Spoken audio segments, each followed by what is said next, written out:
Here we go. Let's get started. I hope everybody's having a wonderful week. I am super behind.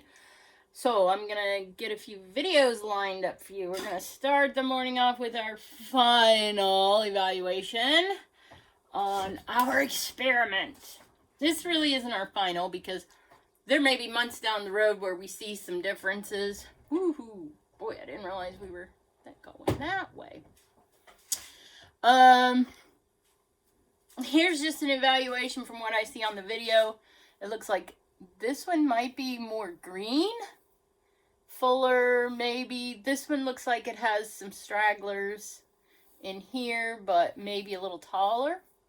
This one looks maybe like it might have more, maybe more fuller. This one looks like some stragglers up front, but some taller in the back. Now, what I did find out is that the surface that I had them on was not level.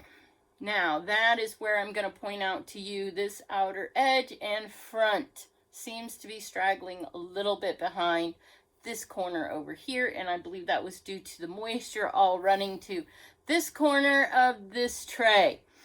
So, our experiment is somewhat of a bust, only experiments are never a bust. You always learn something from them. So let me give you the lowdown on what I can see. Here is the seed that we soaked in the worm castings. This one is the seed that was soaked in the rainwater.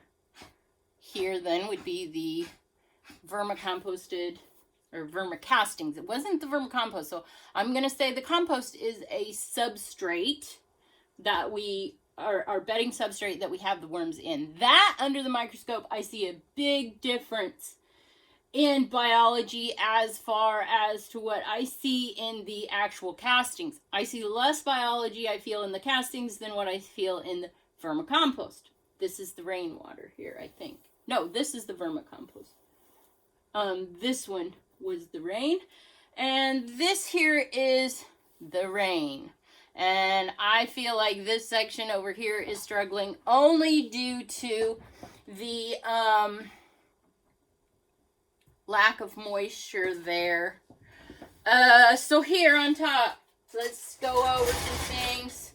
When we did the earlier evaluation, the rain started off in the lead. I felt like the vermicasting was a little bit stunted in the beginning, possibly due to the fungal bacterial ratio. Wasn't proper for ryegrass, and so it hindered its growth over the rainwater. But then, possibly as these seedlings began to emerge and communicate with the biology that was there in the inoculation, it said, hey, I'm going to feed the say the bacteria and not the fungal, because I want a bacterial dominant soil and not a fungal dominant soil. So it started pumping out whatever little package of stored up nutrients that it had in the cotyledon. I'm going to get these words off. I think it's the germ, whatever the germ is called. And then fed it to the microbes to get them out there working for it and bringing back the nutrition. Now, the counter that both of these were on was the same counter. One of them would have been under the light, possibly a little longer than the other. Okay, so if the counter is tilted the same overall, either they just got more water, so that was my mistake. I should have watered them identically. Make sure everybody had the same amount of water. Or did the microbe fungi bring the water from the corner where there was more water to the rest of the plant so that nobody struggled? That's a question. I don't know. Can't answer. But it's a possibility. Now, is this one going to overtake the rainwater because it's changed the fungal to bacterial ratio in here by feeding the biology to make it become what it wanted? Because I didn't overwhelm the seed with substrate. As you can see, the ones that I put in the substrate both seem to not be doing as well. So were they unable to manipulate that fungal to bacterial ratio right in the beginning, in the start, with the germ from the seed feeding both the seed and the biology so that it could manipulate that situation and create a substrate that it favored. There is so much to this, you guys. There's so much investigation that still needs to be done to figure this out. I would do the same thing over and over again with different seeds. So if you, and I have not sent or looked at my castings under the microscope and done a fungal to bacterial ratio to see which I am at, I'm going to want to say I'm probably more fungal dominant, with all of the substrate being more of a carbon source than a nitrogen source. Now here the substrate we have is paper. So if there is fungus inoculated here, then it will feed off the paper, the carbon there, and feed it to the plant. Here the rainwater may not have the fungus it needs. These guys may start struggling. We may see some more yellowing once they run out of the nutrients from the actual seed. That's when we maybe will in a month see the difference again. So that's why this experiment isn't over. I just wanted to get you the video up on what I see so far.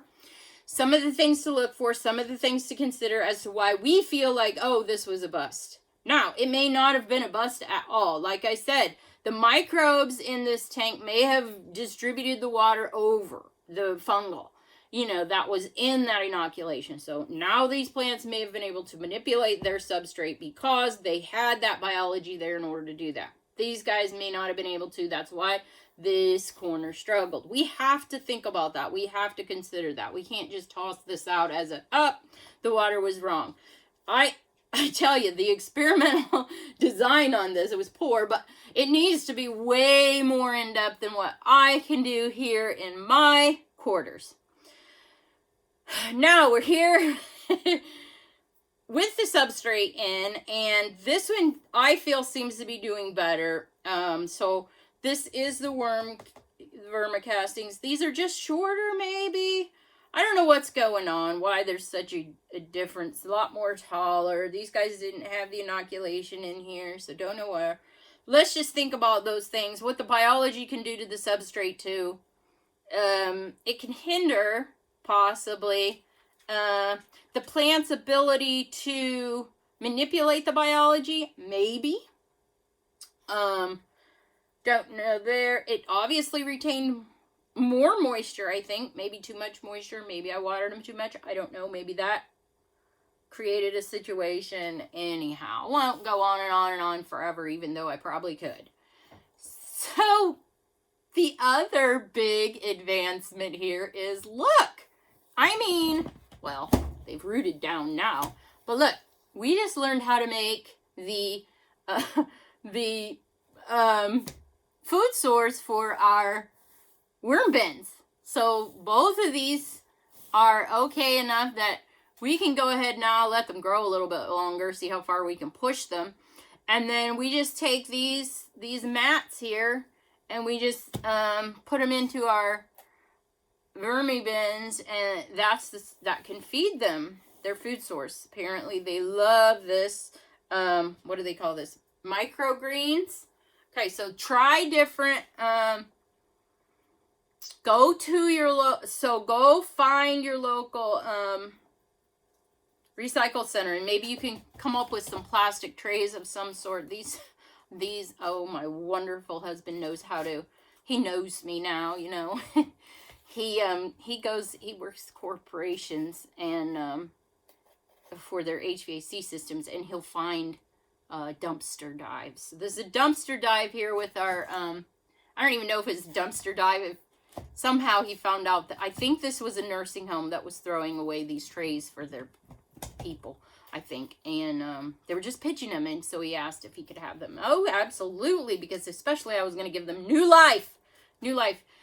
And so here we have resurrected these trays into our microgreen growing system for the vermiculture.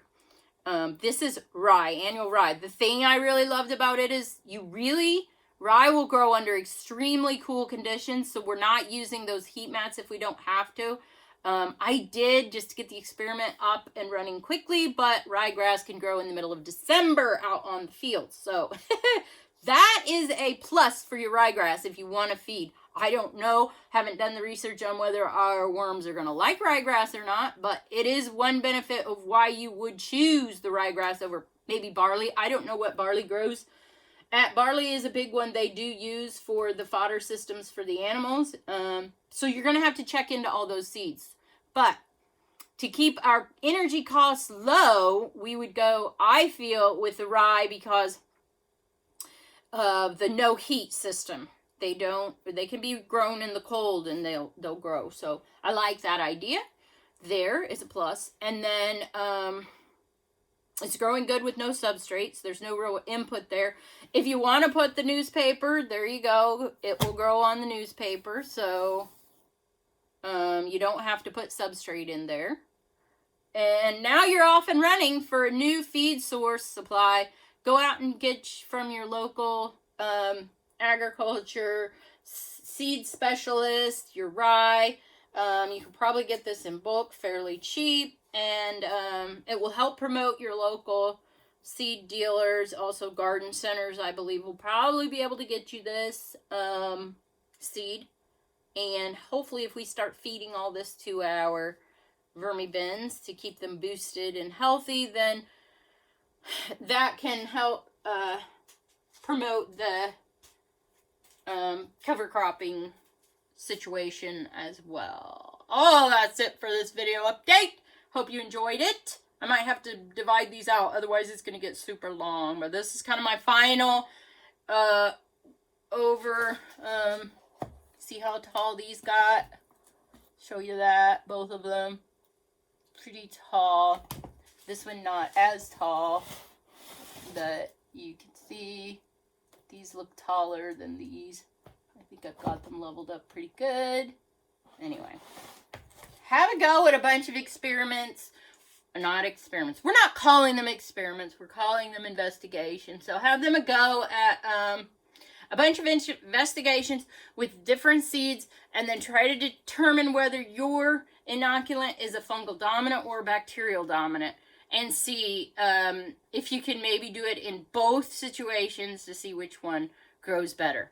Holy moly, this was great. I don't want to say just because we may not be able to see huge differences. I have gained tremendous amount of information, and now I can go back at it with new investigations and more manipulations so that we can alter this situation to our favor. Thanks for watching, guys. Stay tuned. We're going to fine-tune this a little bit more, and I hope to see you all in the future.